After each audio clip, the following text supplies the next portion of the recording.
할렐루야, 정경호 목사입니다. 한 주간 여러분 모두 평안히 잘 지내셨습니까? 오늘은 4월 12일 주일 부활절 아침입니다. 우리가 코로나19로 인해서 가정예배를 드리게 된 지 벌써 7주차가 되었습니다. 고난주간을 보내고 부활절이 되면은 우리가 전통적으로 결혼 나누기도 하고 또 부활절 칸타타도 하면서 부활의 기쁨을 함께 나누고 또 오후에는 대구의 전 교회가 올림픽 스타디움에 모여서 예배를 드렸습니다. 원래는 특별하게 각 가정에서 부활절 예배를 드리게 되었습니다. 또한 이번 주 15일은 21대 국회의원 선거가 있는 날입니다. 이제 우리 성도들은 나라를 위해서 기도하면서 백성들을 이롭게 하고 또 하나님이 기뻐하시는 훌륭한 지역의 대표들, 국회의원들을 뽑을 수 있도록 기도하면서 투표에 임해야 할 것입니다. 저는 오늘 부활절 아침에 지난주에 이어서 요한복음 1장 43절에서 53절 말씀을 본문으로 해서 관계 중심으로 복음을 전하라 라는 주제로 말씀을 나누도록 하겠습니다. 첫째는 예수님이 빌립을 만나서 나를 따르라고 말씀했습니다. 이 말씀이 43절에 있습니다. 이튿날 예수께서 갈릴리로 나가려 하시다가 빌립을 만나 이르시되 나를 따르라 하시니, 이 사건이 일어난 시점은 이튿날입니다. 이 사건이 있기 전에 전날에는 무슨 일이 있었습니까?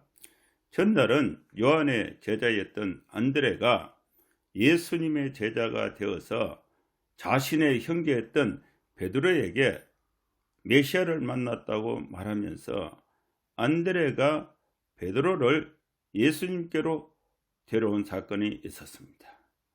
이때에 예수님이 베드로를 보고 네가 요한의 아들 시몬이니 장차 게바라 하리라고 말씀하신 일이 있었습니다. 이 일이 있은 후 이튿날, 그 이튿날에 예수님이 빌립을 만나서 나를 따르라고 말씀하신 것입니다. 이튿날은 3번 반복되고 있습니다. 29절에도 이튿날, 35절에도 이튿날, 43절에도 이튿날이라는 표현이 있습니다. 이 말씀은 예수님과 관련하여 일어나고 있었던 내용을 이번 사건이 있고 그 이튿날, 그 사건이 있고 그 이튿날 이렇게 연속적으로 설명을 하고 있는 것입니다. 첫 번째 나타난 29절에 나타난 이튿날은 세례 요한이 요단강에서 세례를 베풀고 있었는데 그 이튿날 예수님이 찾아오셔서 세례 요한에게 세례를 받는 모습을 설명하고 있는 그 이튿날인 것입니다. 두 번째 이튿날은 예수님이 세례를 받으신 후에 그 이튿날 세례 요한이 자기의 제자 2명에게 예수님을 보라, 세상 죄를 지고 하는 하나님의 어린 양이라고 설명한 날이 있고 그 이튿날을 의미하는 것입니다. 이 요한의 설명을 듣고 안드레는 요한의 제자로 있다가 예수님의 제자가 되었습니다. 이것은 제자 전도가 되는 것입니다. 스승이 자기와 제자 관계가 있는 특별한 상황에서 예수님을 전하는 것입니다. 그리고 안드레에 의해서 베드로가 예수님께로 인도가 되었습니다. 이것은 형제 간의 가족 전도가 되는 것입니다.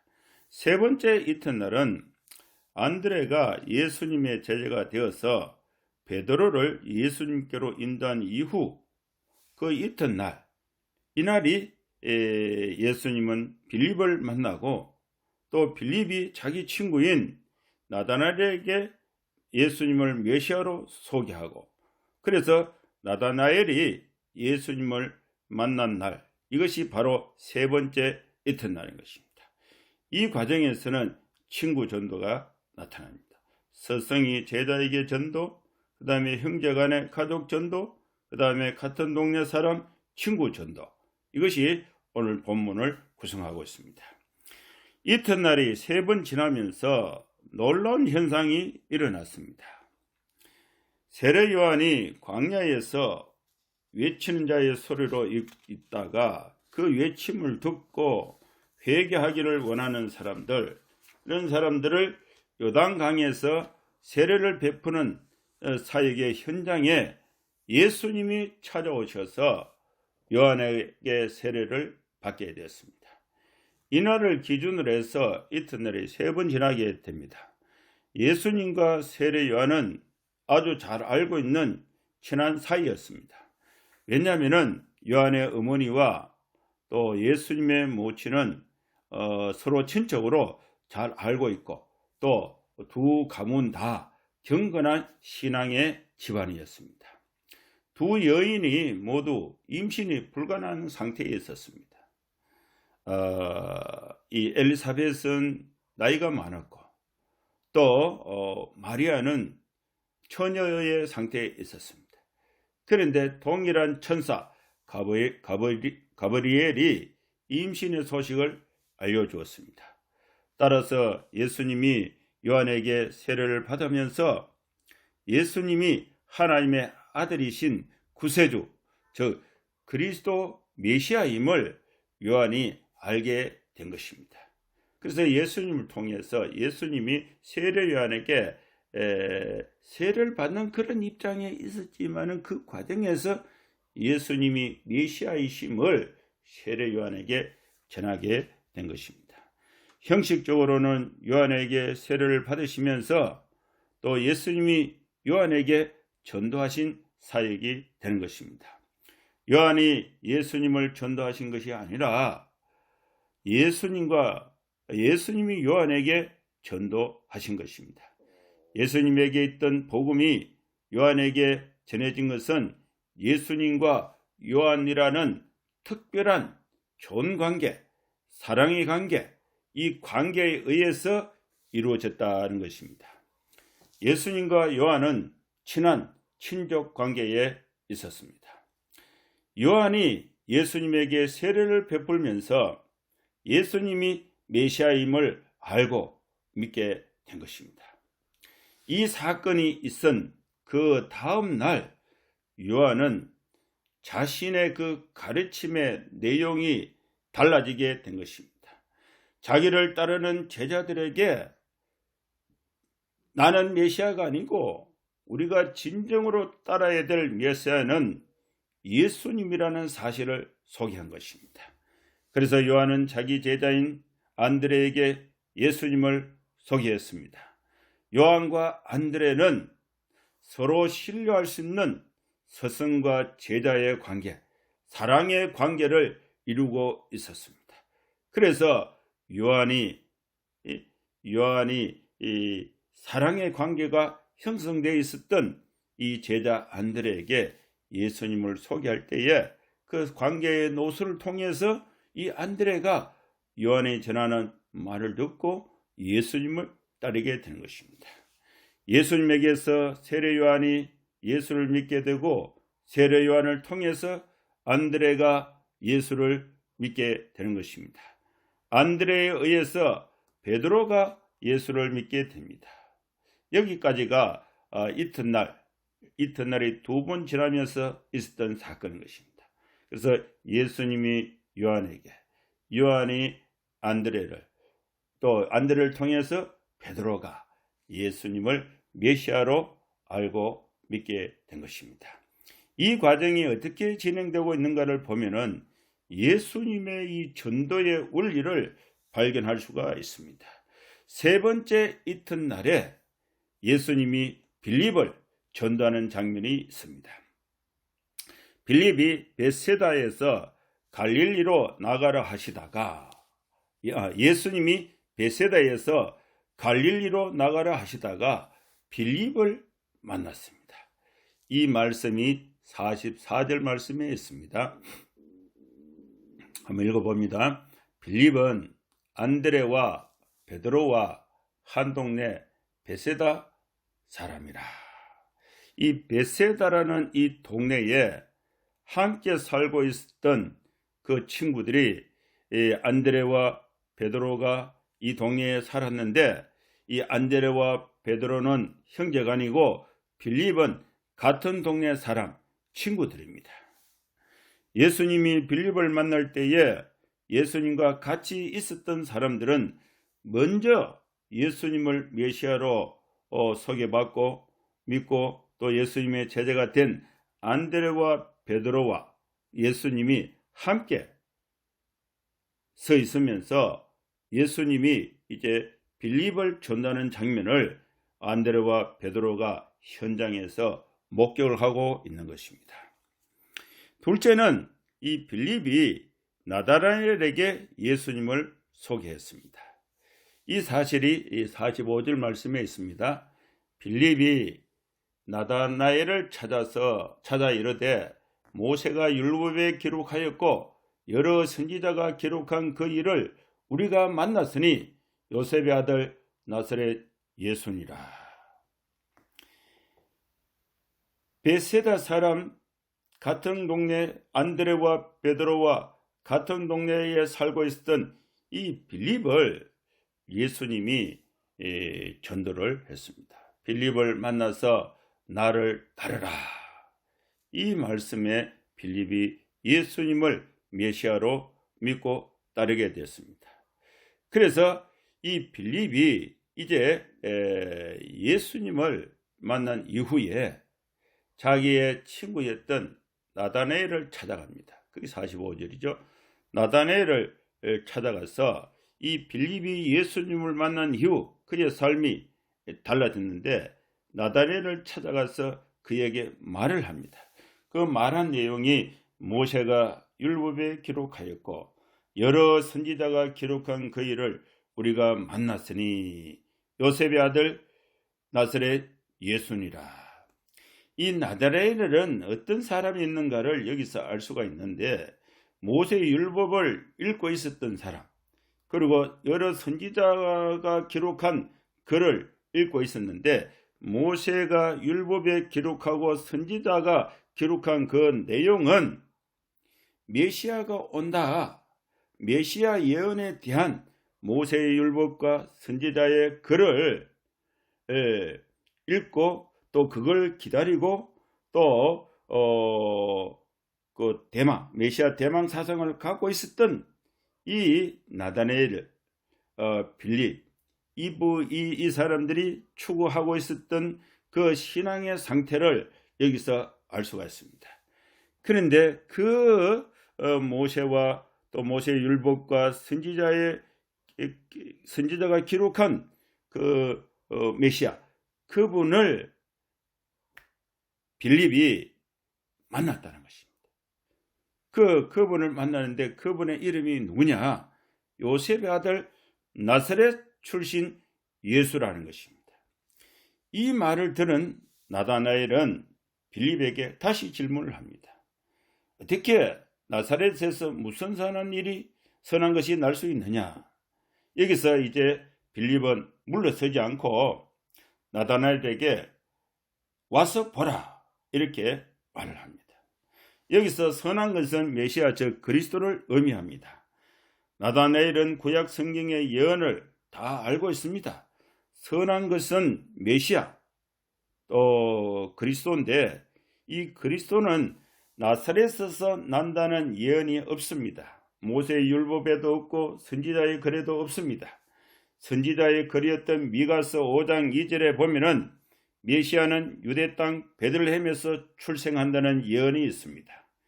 그런데 이 빌립이 내가 메시아를 만났는데 그분은 요셉의 아들 나사렛 예수다, 이러니까 성경 미가서 예언하고 또 빌립이 만났던 내용하고 이것이 일치하지 않는 것이요. 그래서 미가서 5장 2절에 보면은 유대 땅 베들레헴아, 너는 유대 고을 중에서 가장 작지 아니하도다. 내게서 한 다스리는 자가 나와서 내 백성 이스라엘의 목자가 되리라. 이 말씀, 그래서 이 메시아는 베들레헴 출신이다, 이것이 이제 당시에 성경을 구약 성경을 믿고 예언을 믿고 메시아를 기다리고 있었던 대부분의 사람들이 동일하게 알고 있었던 성경의 지식인 것입니다. 그런데 이 빌립이 예수님을 소개할 때에 나사렛 사람으로 소개하니까 나다나엘이 그걸 받아들이지 않는 상황이 된 것입니다. 그런데 이 빌립은 예수님이 베들레헴에서 출생했던 사실을 모르고 있는 거죠. 예수님이 실제로는 이 호적을 하기 위해서 예루살렘으로 가다가 베들레헴 마을 구유간에서 예수님이 출생하셨고, 여기서의 헤롯의 그 죽음을 피해서 이집트에 망명을 하고 계시다가 헤롯이 죽은 후에 다시 베들레헴으로 가기가 두려워서 나사렛 땅으로 이동해서 정착해서 이렇게 성장하셨는데, 그래서 오랜 시간 나사렛에서 성장하기 때문에 그 앞의 내용은 빌립이 모르고 나사렛 사람으로 이렇게 소개한 것입니다. 빌립은 나다나엘의 그 반문에 성경 지식으로 대답하지 못하고 나다나엘에게 말을 하는 것입니다. 뭐라고 말하느냐? 그러면 직접 와서 확인해 보라고 권면합니다. 그러나 나다나엘은 빌립의 권면에 따라서 예수님께 나오게 되었습니다. 셋째는 나다나엘은 참으로 이스라엘 사람이고 그 속에 간사한 것이 없다. 47절 말씀입니다.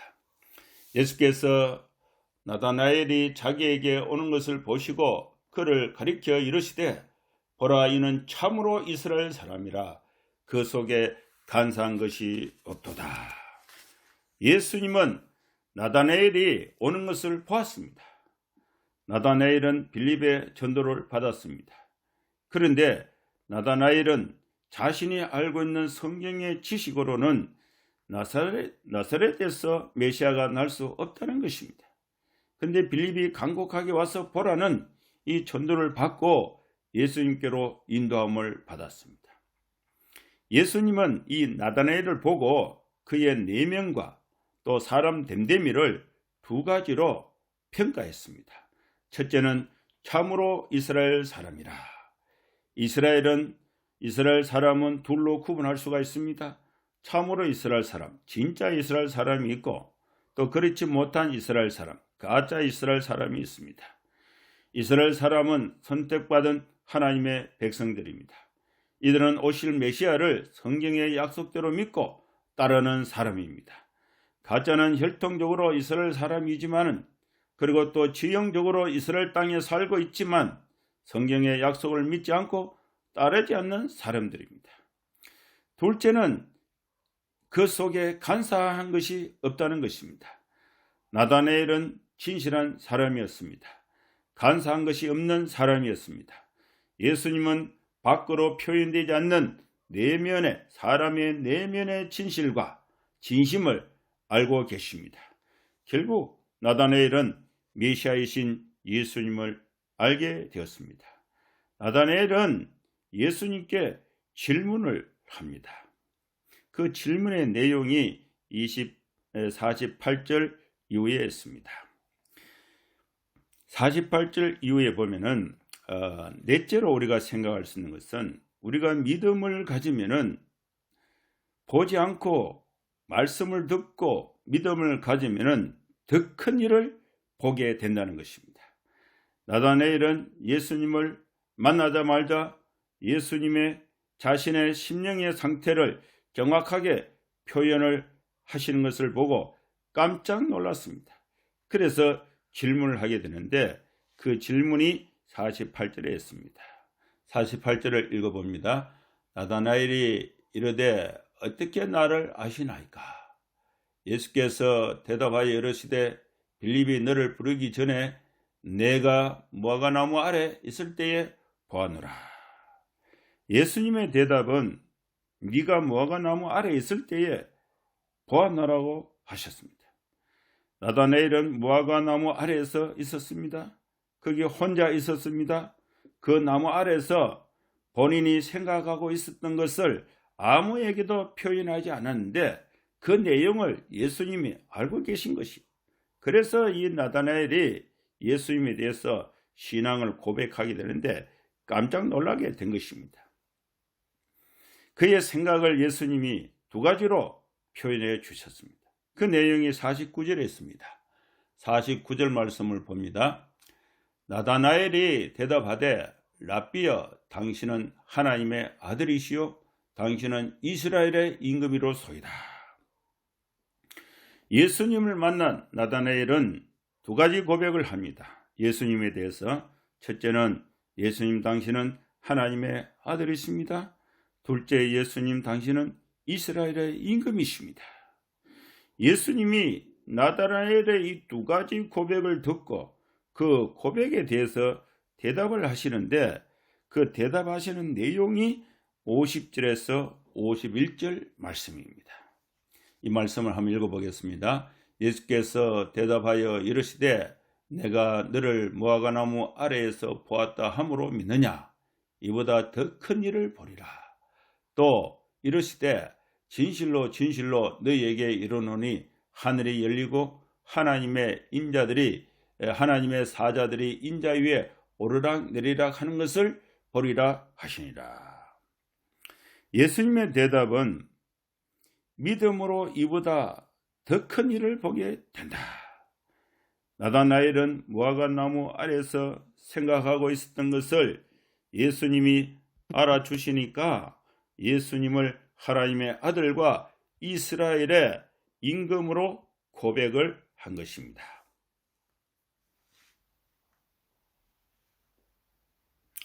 이 말씀은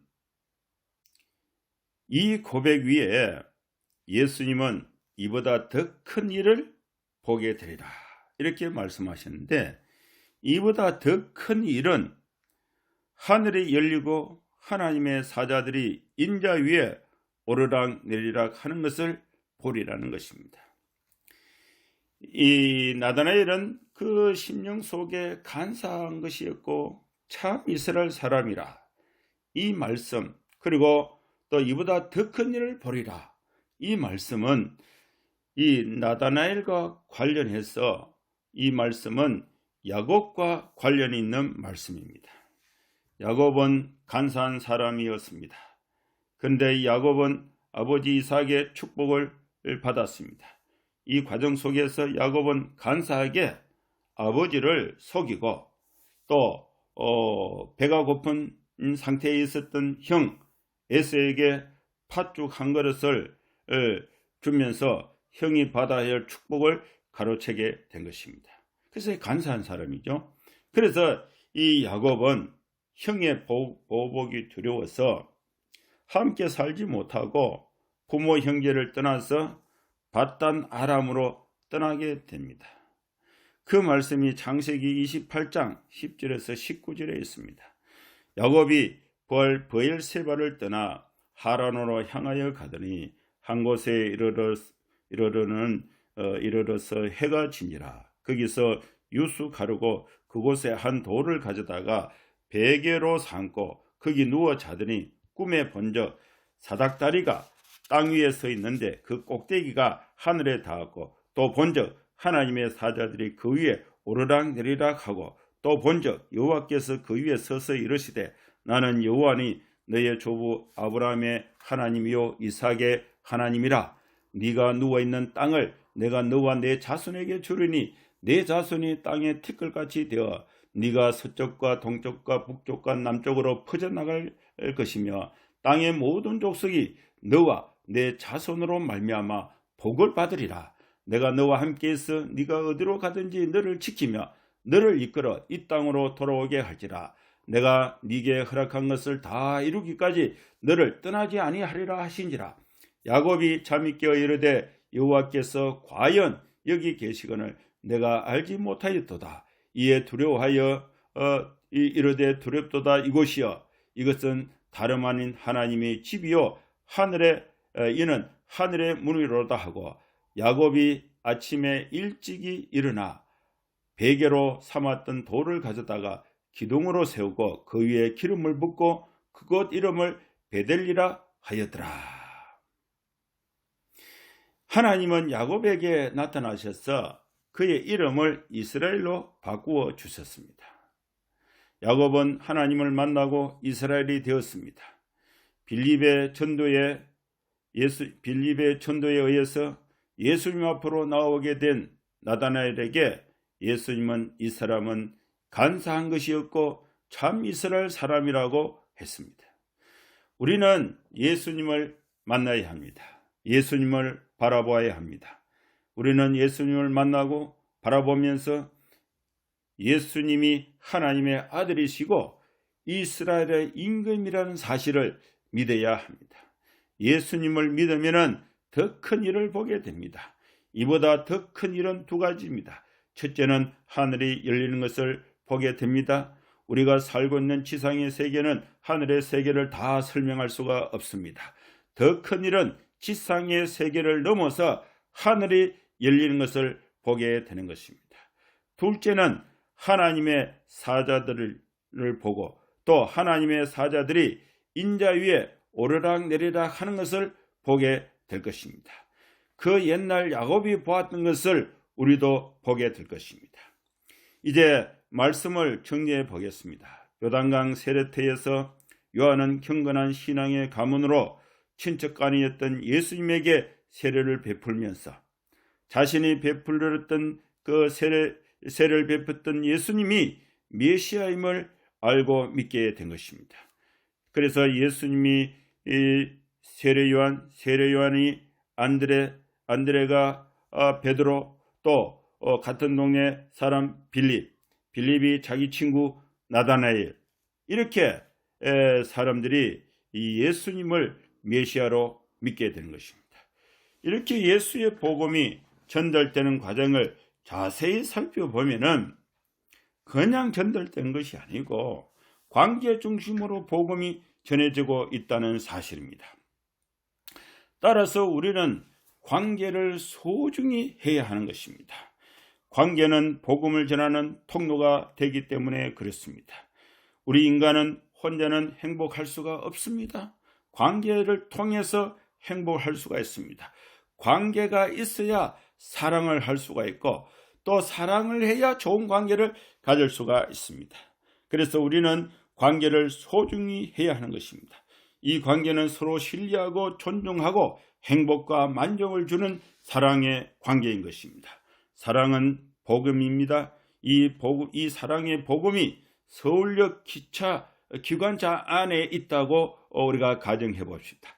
이 사랑의 복음이 부산에 필요한데 이 서울역에 있는 서울역 기관차 안에 있는 이 사랑의 복음을 부산에 어떻게 이동합니까? 그 이동하는 그 선로 통로가 있어야 하는 것입니다. 우리 속에 있는 복음, 교회 안에 있는 이 사랑의 복음이 없는 우리 이웃들, 복음이 없는 교회 밖의 사람들에게 이 사랑의 복음을 어떻게 이동합니까? 그 이동하는 그 통로, 선로가 있어야 됩니다. 서울에서 부산으로 이동하려면 기관차가 있어야 되고 또 이동하는 그 철길, 선로가 있어야 되는 것입니다. 그 선로가 바로 관계인 것입니다. 그래서 이 사랑의 관계를 통해서 복음이 전달할 수가 있는 것입니다. 이 복음을 다른 사람, 교회 밖에 있는 사람에게 전해야 됩니다. 사랑의 복음을 전하는 통로가 바로 사랑의 관계인 것입니다. 복음은 언제나 관계의 노선을 따라서 전달되어 왔습니다. 엘리사벳과 마리아는 친척 관계였습니다.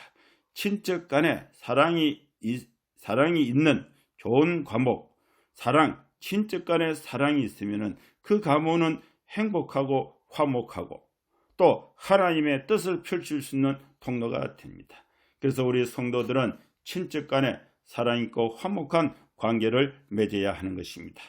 요한과 안드레는 스승과 제자의 관계였습니다.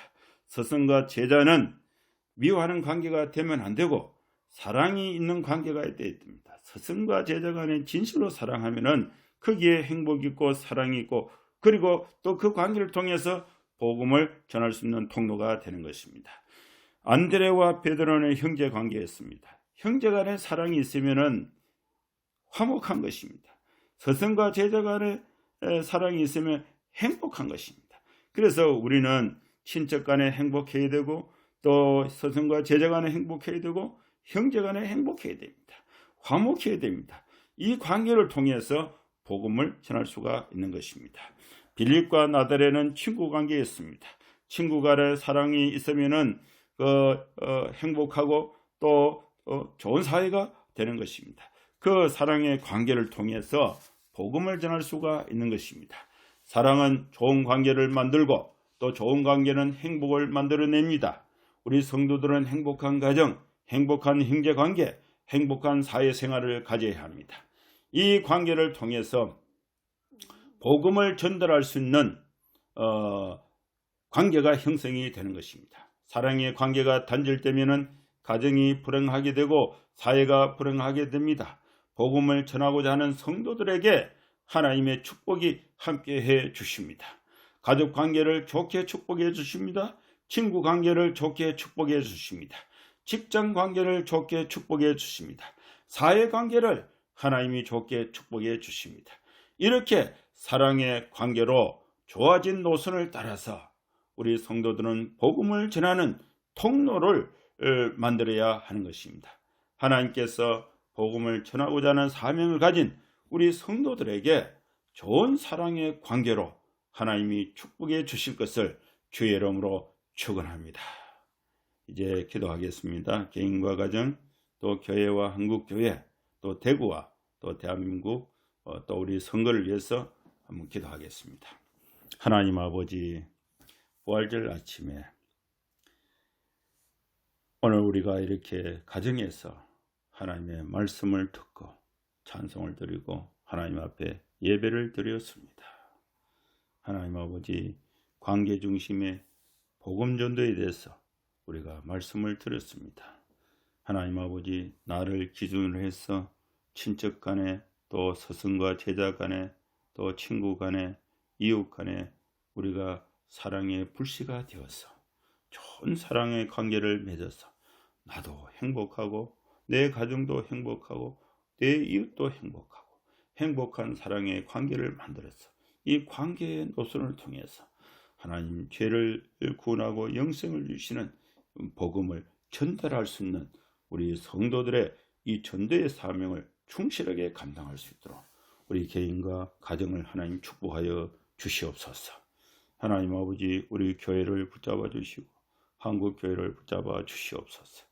대구와 대한민국을 주님 살려주시고 하나님 불쌍히 여겨주시고 은혜를 베풀어 주시옵소서. 이번에 귀한 선거가 있습니다. 온 백성들이 하나님을 바라보고 또 이 백성들을 제대로 잘 이끌어 인도할 훌륭한 지도자들을 우리가 기도하는 마음으로 또 세워서 또 뽑아서 투표에 임해서 이 나라를 발전시키고 또 하나님의 영광을 나타낼 수 있는 나라가 될 수 있도록 이번 투표 과정에 하나님의 특별한 은혜와 축복이 함께하여 주시옵소서. 예수님의 이름으로 축복하며 기도하옵나이다. 아멘. 한 주간 또 여러분 잘 지나시고 또 다음 주에 또 뵙도록 하겠습니다.